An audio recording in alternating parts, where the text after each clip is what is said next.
Личность Стрэнджа неизвестна большинству сотрудников нашего комьюнити. Да и я не стану выдавать тайн. Речь пойдет не об этом. Сам я являюсь аналитиком и занимаюсь обработкой данных. Я хочу немного рассказать о личных впечатлениях, поделиться своим мнением несколько стороннего для вас человека, а значит и не вполне заинтересованного, чтобы вам понравится. Мы уже практически перестали мыслить мерами и категориями отдельного человека или отдельной семьи. Мы не занимаемся точными спасениями, как бывало ранее. Сейчас мы мыслим категориями человечества, пытаясь проникнуть в самую суть дьявольских планов этих чертовых инопланетян. А замыслы у них воистину дьявольские. Любой адекватный человек на нашей планете скажет, что их замыслы – сатанизм чистой воды. Телефон стоял в режиме без звука. Непозволительная роскошь по нашей занятости. Я чутьем знаю, что мне сейчас звонят. Это вырабатывается со временем. Перевернул телефон, лежащий дисплеем на столе. Стрэндж. Сердце забилось быстрее.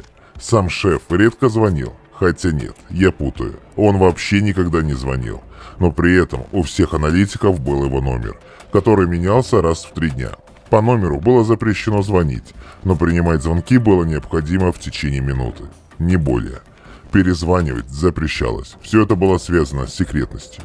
Я сам не слабый специалист в плане запутывания следов, но у Стрэнджа все стояло на совершенно другом уровне.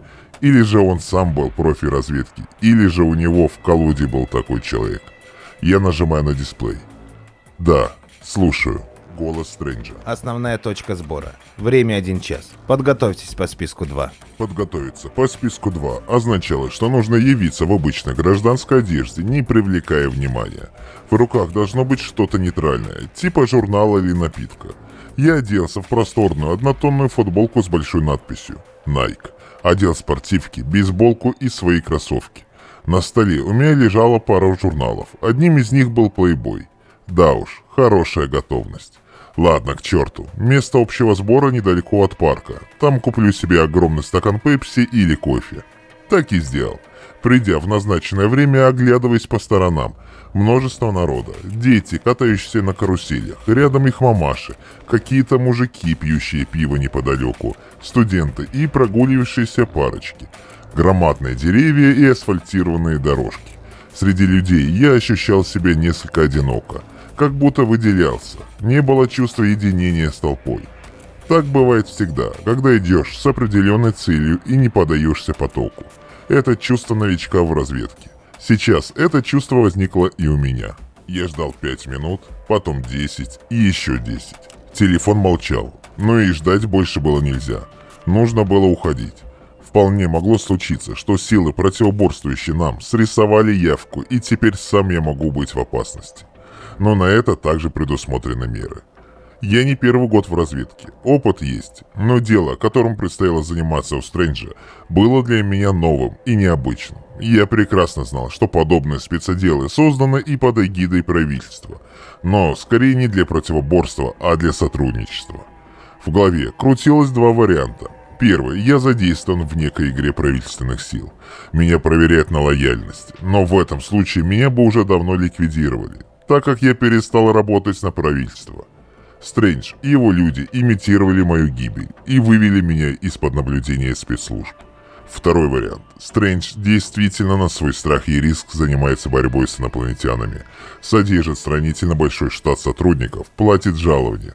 Да, мое жалование тоже было оговорено заранее. Это значит, что у него есть фонды, есть мощности и научные силы заниматься разработкой. Был и третий вариант. О нем думать не хотелось. Стрэндж подставное лицо, и я в очередной раз буду выполнять всю грязную работу для высоколобых в белых кабинетах.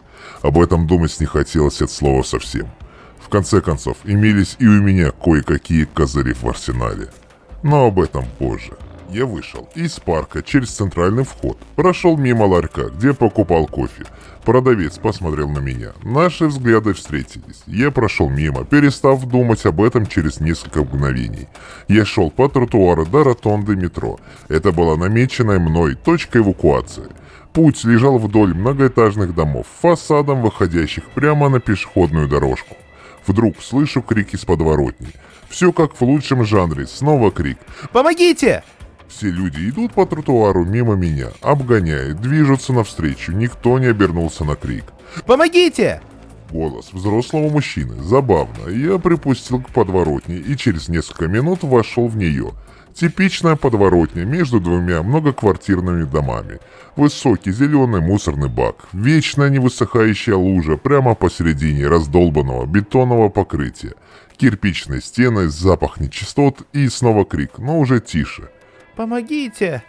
Никого вокруг не было, ни души. Я зашел за бак и понял, что я дурак. Я вышел на спецзадание с целью встречи со Стрэнджем. Встреча не состоялась по какой-то причине. Я просто должен был покинуть квадрат и вернуться в свою квартиру. Место моей дислокации. Но нет же, услышал «помогите» и побежал. За мусорным баком лежало звуковоспроизводящее устройство, которое произносило пресловутое «помогите» все тише. Да, и нужды не было, я уже здесь. В подворотне мелькнули тени, трое, это я понял краем глаза. Профессиональное. Нужно занять наиболее выгодное положение. Так, чтобы видеть всех троих и не зажиматься, и иметь ход к отступлению. Рукой в кармане нащупываю выкидной армейский нож. Мой постоянный спутник. Не такой громадный, как у Рэмбо, но вполне, чтобы писануть по кадыку. Поднимаясь от передающего устройства, игриво пиная его ногой и улыбаясь такой улыбкой а-ля «Все-все, вы меня поймали». «Здорово, мужики!» Напротив меня трое парней, одетых в форму охранников. Черная форма, бейсболки, рубашки без бейджиков. У одного пустая кобура, вероятно травмат, руку прячет за спиной. Улыбаюсь. Дилетант. Откашливаюсь. «Здорово, мужики!» Вперед выходит один из них. У всех троих безжизненные, пустые глаза, не выражающие эмоций. Такие глаза обычно бывают у нариков, уколовшихся дозой. Как будто смотрят не на тебя, а сквозь тебя. Я тогда так и подумал, что они три обдолбыша. Их главный, вышедший вперед, шепеляво засопел. Мы знаем, кто ты. У тебя есть телефон, контакты вашего Стрэнджа. Дай мне телефон. А еще чего? Вдруг один из них, тот, что держал за спиной руку, выкинул ее вперед. Все произошло как на автомате. Его руку я отпнул в сторону, а после ударил рукояткой своего ножа под челюсть. Самого здорового отработал локтем в переносицу, а третьего достал ногой с разворота в висок. Все трое лежат в разных позах. Подхожу к вооруженному, надо же, боевой. Пистолет системы Стечкина. Солидные ребята какие. Стечкин, если он не купил его где-нибудь на черном рынке у залетных деляк, то это явно армейский след. И не просто след, а почерк спецподразделений. Этого еще не хватало. Распахиваю его робу, на груди жетона нет. У других тоже. Темные лошадки. Обыскиваю карманы, и вдруг происходит неожиданное для меня. Бил, я на совесть, так чтобы упали. Тому, кому двинул рукояткой, 100% сломал челюсть. Но вдруг они начинают шевелиться, приходят в себя, открывают глаза, все такие же мутные, лишенные разума. Один из них все так же повторяет. Отдай телефон, отдай телефон.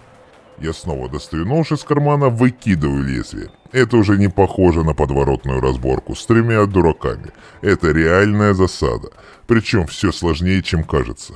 Но об этом меня инструктировали. Документ. Сводный анализ поведения специального агента. Агент Б-23 попался в спланированную засаду. Данное поведение было спрогнозировано на первом собеседовании. Засада была инспирирована самим Стрэнджем. Но путем слива информации были задействованы серые, Раиды. Мы знали, что они не упустят шанс выявить аналитический центр через неопытного агента. Трое Раидов были уничтожены холодным оружием, после чего агент Б-23 скрылся с места происшествия. Трупы Раидов были спрятаны им в мусорный бак. После эвакуированы нами, в настоящее время находятся в исследовательской лаборатории. В целом, агент 23 демонстрирует профессиональные навыки, опыт и возможность аналитического осмысления конкретной ситуации. Предлагаю в дальнейшем использовать агента Б-23 в боевой группе для выполнения фактических операций по захвату и ликвидации. Прошу принять решение в течение 24 часов. При отрицательном решении прошу разрешения задействовать боевую группу номер 2 для ликвидации агента Б-23. Как не прошедшего проверку. Я скрылся из подворотни, предварительно закинув трупы убитых мной существ в мусорный бак. Это были не люди, но я поздно это понял. Вот только меня терзала мысль, ведь это была проверка, однозначно проверка, в которой каким-то образом были задействованы инопланетяне. Агенты Стрэнджа затянули меня в квадрат и вывели на меня этих существ. Да уж, конторка у них серьезная. Даже серьезнее, чем мне показалось на первый взгляд.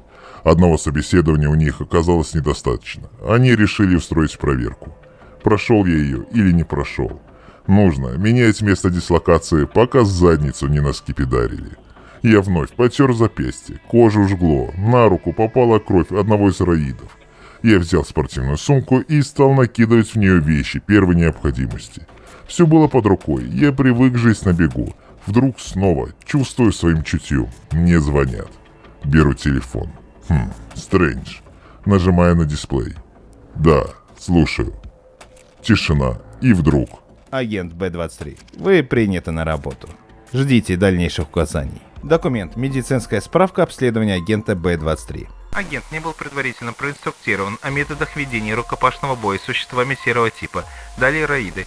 Кровь одной из особей попала в руку в области запястья. Специальная защита отсутствовала. Помощь была оказана, но выявлены следы молекулярного проникновения. Агент взят под негласное наблюдение на предмет психофизических изменений. Кровь раида способна проникать сквозь кожные поры в кровоток с последующим достижением ткани мозга. Нами не выявлено активное вещество, но клетки крови раидов способны преобразовывать клетки головного мозга человеческого существа, снимая блокировки к ментально-телепатическому воздействию. Меры предотвращения приняты. Вероятность заражения 45%. Стрэндж так и остался для меня неизвестной личностью. Хотя я уже долгое время работаю в боевой команде, выполняя задачи по всему миру.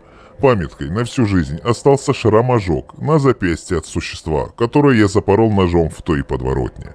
Потом мне уже дали конкретные рекомендации и научили бороться с ними, обеспечивая себе безопасность. Только сейчас я начинаю догадываться, что Стрэндж – это не конкретный человек, не единый руководитель. Вся наша организация и есть Стрэндж. Хотя я могу ошибаться. Сейчас я мелкая сошка с пулеметом. Мы летим в вертолете. Голос командира выводит меня и еще с 20 бойцов из полудрема, навеянной мерным пульсирующим шумом лопастей.